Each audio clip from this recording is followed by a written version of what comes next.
성부와 성자와 성령의 이름으로 말씀드립니다. 아멘. 텔레비전 프로 중에 동물의 왕국이라는 프로가 있습니다. 아마 최장수 프로그램이 아닐까 싶습니다. 동물의 왕국을 보면 사자나 호랑이가 먹잇감을 사냥하기 위해서 최선을 다하는 모습을 봅니다. 그리고 하이에나 같은 짐승들은 아주 집요하고 끈질기게 먹잇감을 얻기 위해서 노력하는 모습도 봅니다. 모두 생존을 위해서 그렇게 합니다. 살아있는 존재에게 먹는 문제는 참으로 중요한 문제입니다. 우리는 하루 3끼 식사를 하지만 어디에서 먹을 것인가, 누구와 먹을 것인가, 어떤 음식을 얼마나 많이 먹을 것인가라는 이 질문에 따라서 식사하는 방식이나 내용은 아주 다릅니다. 우리는 지난 7월 24일, 25일 주일부터 4주 동안 요한복음 6장을 중심으로 생명의 빵에 관한 말씀을 들었습니다.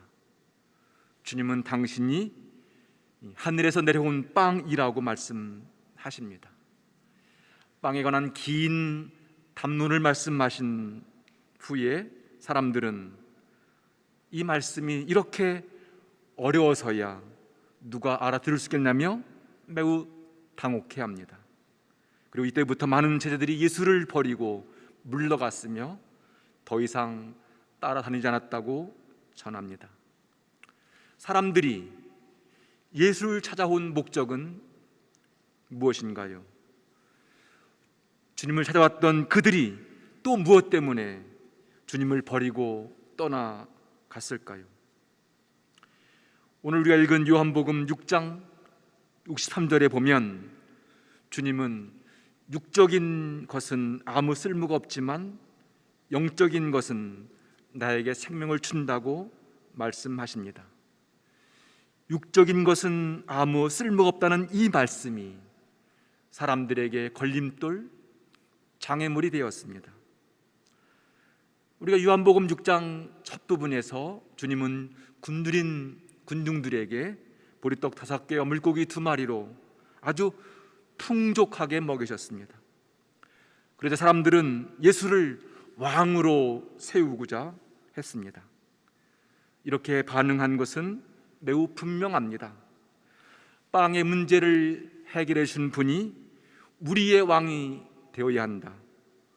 빵의 문제를 해결해 준 분을 우리는 왕으로 섬길 것이다. 요즘 우리의 표현대로 하면 대통령의 자격 중에 하나는 경제 문제를 해결해 줄 수 있는 분이어야 한다는 것이죠. 빵의 문제를 해결하기 위해서, 몸의 필요를 채우기 위해서, 더 안정된 삶을 위해서, 출세하고 성공하기 위해서 주님을 믿고 찾아왔는데 육적인 것은 쓸모가 없다고 하시니 사람들은 실망했고 충격이 컸을 겁니다. 주님에게는 이런 것들이 쓸모가 없을지 모르지만 우리에게는 얼마나 필요하고 중요한지요. 그런데 아무 쓸모가 없다니 말이 됩니까? 그럴 수는 없습니다.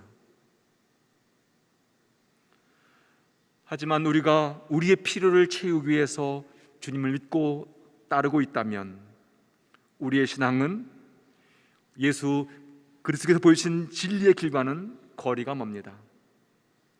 생존을 위해서 빵이 매우 중요하지만 우리가 빵의 문제를 해결하기 위해서 주님 믿고 따른다면 그것은 십자가의 진리가 아니라 우상 숭배입니다.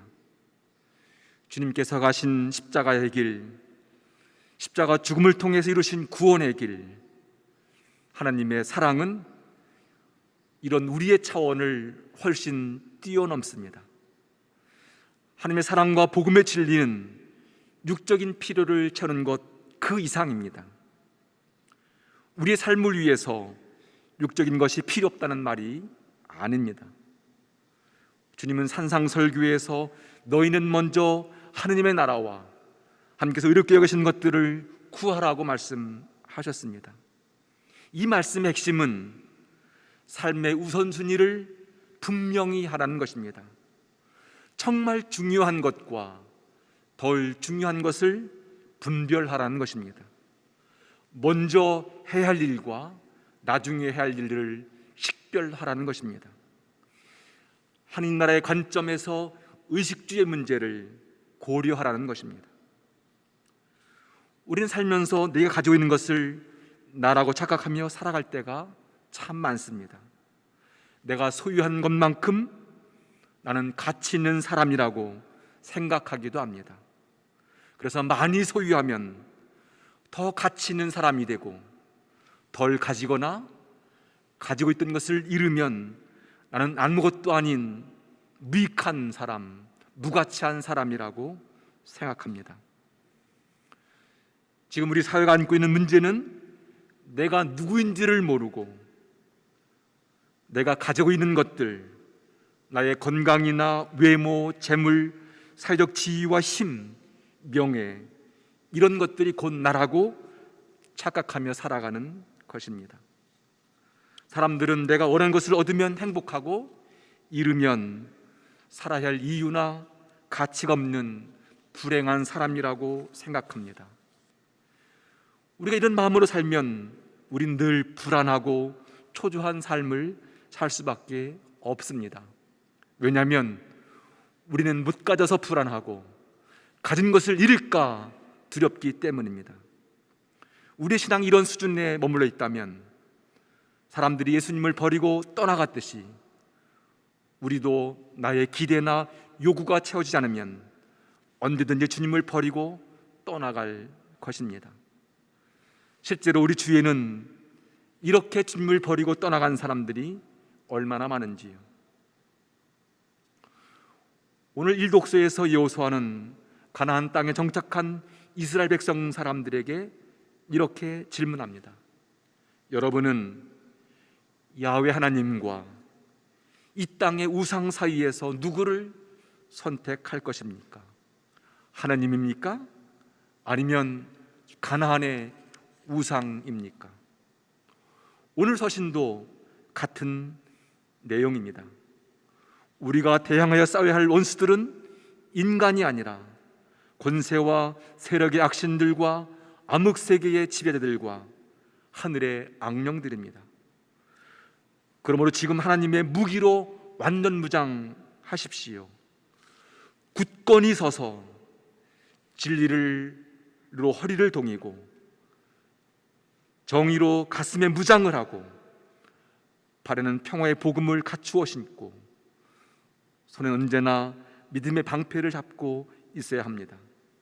그 방패로 여러분은 악마가 쏘는 불화살을 막아 꺼버릴 수 있을 것입니다. 구원의 투구를 받아 쓰고 성령의 칼을 받아 주십시오. 성령의 칼은 하느님의 말씀입니다. 주님은 우리에게 묻습니다. 자, 너희는 어떻게 하겠느냐? 너희도 떠나가겠느냐? 그 여러분은 오늘 성사 말씀의 이 물음, 질문에 어떻게 응답하시겠습니까? 주님의 질문에 베드로는 주님께서 영원한 생명을 주시는 말씀을 가셨는데 우리가 주님을 두고 누구를 찾아가겠습니까? 우리는 주님께서 하나님께서 보내신 거룩한 분임을 믿고 또 압니다. 그렇게 고백합니다. 주님께서 영원한 말씀을 가신 분으로 믿고 있다. 주님은 하나님의 거룩한 분으로 믿고 있다는 고백입니다.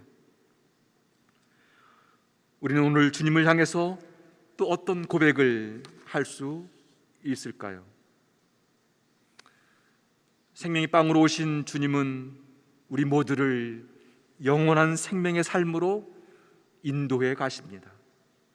영원한 생명의 삶, 영적인 삶, 그런 삶은 좀 더 구체적으로 어떤 삶의 모습일까요? 헬리나운이라는 사람은 영적 발돋움이라는 책에서 영적인 삶이란 우리의 가장 깊은 자아래요. 동료 인간들에게로, 그리고 하나님을 향하는 발돋움이라고 말했습니다.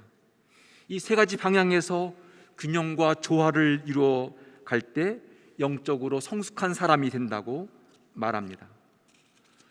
첫 번째 영적인 발돋움은 내 안에 살아계신 하느님을 발견하는 일입니다. 우리의 자아는 많은 과거의 일로, 과거에 당한 여러 가지 상처와 아픔으로, 때로는 내가 지은 죄로, 그리고 너무 많은 생각과 계획에 갇혀 있거나 묻혀 있습니다. 나를 감싸고 있는 이런 껍데기들이 나라고 착각하며 살아갑니다. 이런 가짜인 나로 살면 행복한 삶을 살 수가 없습니다. 내가 입고 있는 어떤 껍데기, 가면, 그 옷을 벗어버리고 나의 내면 가장 깊은 곳에 들어가서 나의 참모습, 하나님께 주신 나의 그 참된 자아를 발견하는 일이 참으로 중요합니다. 나의 참모습을 찾고 발견하기 위해서 생명의 말씀, 하나님 말씀을 읽고 묵상하면서 나의 내면을 비추어 볼 때 내면의 소리, 내 영의 신음소리, 탄식소리를 들을 수 있습니다. 나의 내면 가장 깊은 곳에서 말씀하시는 하나님의 음성을 들어야만 그 음성에 순종하여 새로운 믿음의 길을 걸어갈 수 있습니다. 주님께서 살아계신 아버지께서 나를 보내셨고 내가 아버지의 힘으로 산다고 말씀하신 것처럼 우리도 나만의 힘이 아니라 내가 가지고 있는 그것들에 의존해서가 아니라 내 안에 살아계신 하나님의 힘으로 살아갈 때 더 온전하고 풍성한 믿음의 길을 걸어갈 수 있습니다. 영적인 삶이란 바로 이런 것입니다. 영적인 삶을 통해서 우리가 더욱더 온전하고 건강한 삶을 살아가도록 주님은 우리를 초대하시고 인도해 가십니다. 두 번째로 영적인 발돋움은 우리의 이웃, 타자를 향해서, 타자를 통해서 하나님의 얼굴을 발견하는 일입니다. 지금 우리 사회의 문제는 무엇인가요? 우리가 가진 것이 너무 적어서 문제인가요? 아닙니다. 우리가 가지고 있는 것들, 재물과 돈에 눈과 마음을 빼앗긴 사람들이 너무 많아서 문제입니다. 돈과 재물과 권력 앞에서 진실한 사랑을 잃었습니다. 참된 우정을 버렸습니다. 신실한 신앙이 무력해집니다. 하지만 자신의 참모습을 발견한 사람은 내 안에 계신 하나님을 발견하고 그리고 다른 사람 안에 계신 하나님을 발견하면서 더 멋진 믿음의 길을 걸어갑니다. 다른 사람과 더 깊은 사랑을 나누고 생명의 관계를 맺을 때라야 우리의 삶이 더 풍성해지고 더 온전해지고 더 멋진 삶을 살아갈 수 있습니다. 나의 모습을 찾은 사람은 다른 사람의 모습에서 또 다른 하나님의 얼굴, 모습을 발견합니다. 그러므로 영적인 삶이란 다른 사람에게서 하나님의 형상과 가치를 발견하는 것입니다.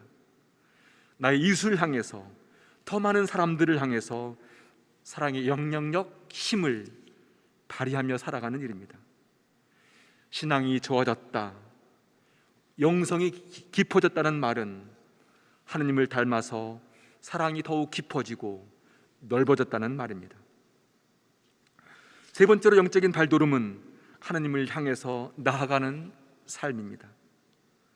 사람이 무엇을 사랑하는가, 무엇에 눈과 마음을 빼앗기고 살아가는가, 무엇을 가장 많이 생각하는가, 어디에서 힘을 얻는가, 무엇을 중요하게 여기는가, 그리고 그 삶에서 어떤 열매를 맺고 있는가, 이런 것들을 살피면 그 사람이 어떤 사람인지를 알 수 있습니다. 우리가 신실한 하나님의 백성이고 신앙인이라면 하나님을 더 많이 사랑하고 하나님을 더 깊이 생각하고 하나님으로부터 힘을 얻는 삶으로 하루하루를 살아갑니다. 매일 육의 양식을 위해서 밥을 먹듯이 영의 양식을 위해서 말씀을 읽고 묵상하며 우리의 마음을 하나님께로 향해 나아갑니다. 매일 일상의 삶 속에서 하나님의 인도하심과 동행하심과 도우심을 경험하며 살아갑니다. 사랑하는 교우 여러분, 코로나19로 정말 힘든 시기에 여러분은 지금 무엇을 지향하며 무엇을 위해서 어디에서 힘을 얻고 살고 있는지요? 교우 여러분은 지금 여러분의 내면 가장 깊은 곳을 향해서 그리고 나의 이웃을 향해서 또 하나님을 향해서 영적인 발돋움을 하고 있는지요? 주님은 나더러 주여 주여 한다고 다 하는 나라에 들어가는 것은 아니다. 하나님의 뜻을 행하는 사람이라야 하나님 나라에 들어간다고 말씀하셨습니다. 우리가 하나님의 이름을 걸고 말하는 것보다 더 중요한 것은 지금 내가 행하고 있는 모든 일과 그 일의 과정과 결과가 정말 하나님의 뜻에 합당한 것인가를 물어야 합니다. 그리고 지금 내가 하고 있는 모든 일들이 어떤 열매를 맺고 있고 그 열매로 얼마나 많은 사람들에게 사랑을 주고 희망을 주고 용기를 주는 결실인가를 물어야만 합니다. 무더웠던 여름이 지나고 가을의 문턱에 들어섰습니다. 가을은 한마디로 열매를 맺는 절기입니다. 지난 여름 무더위와 열대어로 싸우느냐고 얼마나 힘드셨습니까? 개들이 6번 바뀌도록 코로나19로 힘든 시간을 보내고 있지만 하나님께서는 우리 모두에게 하나님께서 원하시는 영적인 열매를 맺고 그 열매로 나는 더욱 풍족한 삶을 살 뿐만 아니라 그 열매로 다른 사람들을 살리는 그런 생명의 삶을 살기를 요청하십니다. 참으로 힘든 시간을 보내고 있지만 우리 모두가 더 영적으로 발돋움하는 그런 복된 시간이 되기를 소망합니다. 그런 영적인 발돋움을 위해서 애쓰고 수고하는 여러분들 위에, 여러분 삶 위에 하나님의 크시는 종과 축복이 또 인도하심이 함께 하시기를 간절히 기원합니다. 성부와 성자와 성령의 이름으로 말씀드렸습니다.